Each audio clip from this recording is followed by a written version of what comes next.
আসসালামু আলাইকুম এভরিওয়ান। আমি আছি তোমাদের সাথে আনিকা ইবনাত আপু, বিউপি থেকে, faculty of science and technology, department of environmental science. তোমরা দেখো যে ইতিমধ্যেই কিন্তু বিউপির রেজাল্টটা পাবলিশড হয়েছে। যারা চান্স পাইছে তাদেরকে তো অসংখ্য অসংখ্য অভিনন্দন, কিন্তু যারা চান্স পায় নাই তাদের ক্ষেত্রে এখন কি করণীয়, বা তারা কি বিউপির জন্য কি আশা রাখতে পারে? যে অনেকেই কিন্তু আছে যে আমার এক্সাম ভালো হয়েছে আপু, কিন্তু আমার তো বিউপিতে মেরিটটা আসে নাই। তারা কি আশা রাখতে পারে, বা ওয়েটিং কত পর্যন্ত দিতে পারে, বা আমার কি ওয়েটিং থেকে চান্স হবে? এরকম আজকে এই সব কিছু নিয়েই আজকের এই ভিডিওটা। আসো ফার্স্টে বলি যে যারা চান্স পাইছে তারা কি সবাই কি বিউপিতে পড়বে? এখন দেখো, বিউপিতে কিন্তু সবাই অ্যাডমিশন টেস্ট দেয়। যারা যে ডিউ ড্রিমার আছে, যারা অ্যাডমিশন টেস্টের জন্য, যারা ইঞ্জিনিয়ারিংয়ে প্রিপারেশন নিতেছে, যারা ইঞ্জিনিয়ারিংয়ের জন্য প্রিপারেশন নিতেছে, যারা মেডিকেলের আছে, দেখো সবাই কিন্তু বিউপিতে এক্সাম দেয়। কারণ হচ্ছে বিউপি ফার্স্ট এক্সাম, সবাই চায় যে সে নিজেকে একটু যাচাই করুক সে কোন পর্যায়ে আছে। সো এখানে যারা ফার্স্ট মেরিটে চান্স হয়েছে তারা কিন্তু অনেকে ডিউর ভেতরে আছে, অনেকেই কিন্তু মেডিকেলের ভেতরে আছে, অনেকেই কিন্তু ইঞ্জিনিয়ারিংয়ের ভেতরেও আছে। মানে এসব পরীক্ষার পর তারা কিন্তু ওই জায়গায়ও চলে যাবে। সো বিউপিতে কিন্তু হিউজ পরিমাণে একটা সিট তোমার ফাঁকা হবে। এখন যারা হতাশায় আসো যে আপু আমার পরীক্ষা তো ভালো হয়েছে, কেন আমি বিউপিতে চান্স হয় নাই, তাদের বলি যে হতাশ হইও না। মহান সৃষ্টিকর্তার উপর ভরসা রাখো। যে যদি বিউপিতে পড়তে চাও তে অবশ্যই তোমরা ওয়েটিং লিস্টটা চেক করবা, কারণ বিউপি কিন্তু অনেক ওয়েটিং লিস্ট দেয়। আর পাশাপাশি বাকি অ্যাডমিশন টেস্ট তো আরও বাকিই আছে।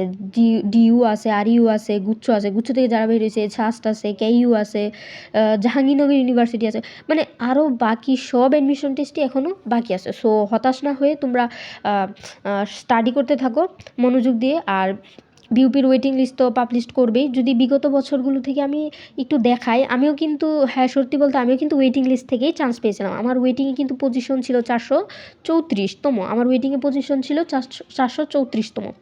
সো বিগত বছরগুলো থেকে যদি আমি দেখাই যে এফএসটি ইউনিটে কয়টা ওয়েটিং লিস্ট দিছে, এফএসটি ইউনিটে সর্বোচ্চ 60টা ওয়েটিং লিস্ট দিয়েছিল।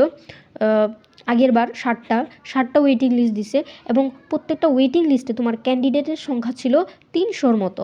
প্রত্যেকটা ওয়েটিং লিস্টে তোমার ক্যান্ডিডেটের সংখ্যা ছিল 300-র মতো। সো আশা রাখতেই পারো যে যাদের এক্সাম ভালো হয়েছে, আশা রাখতে পারো যে বিউপিতে তোমার হবে ইনশাল্লাহ। এখন যে বলতে পারো যে 60টা ওয়েটিং লিস্ট কি আদৌ দেয় নাকি? হ্যাঁ অবশ্যই 60টা ওয়েটিং লিস্ট দেয়, কারণ বলছি কিন্তু যে যারা বিউপিতে চান্স পায় ম্যাক্সিমামই ডিউ থাকে, ডিউ ড্রিমার থাকে, মেডিকেলে থাকে, ইঞ্জিনিয়ারিংয়ে থাকে, বা আরও অনেক অন্যান্য ভার্সিটিতে যাদের পড়ার ইচ্ছা থাকে তারাও কিন্তু বিউপিতে চান্স হয়।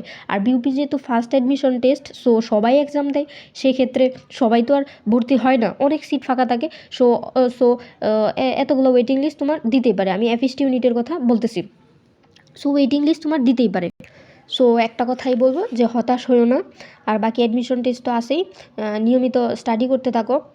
এটা কিন্তু একটা বলতে পারো যুদ্ধক্ষেত্রের মতো। এই অ্যাডমিশন জার্নিটা এটা হচ্ছে একটা যুদ্ধক্ষেত্রের মতো।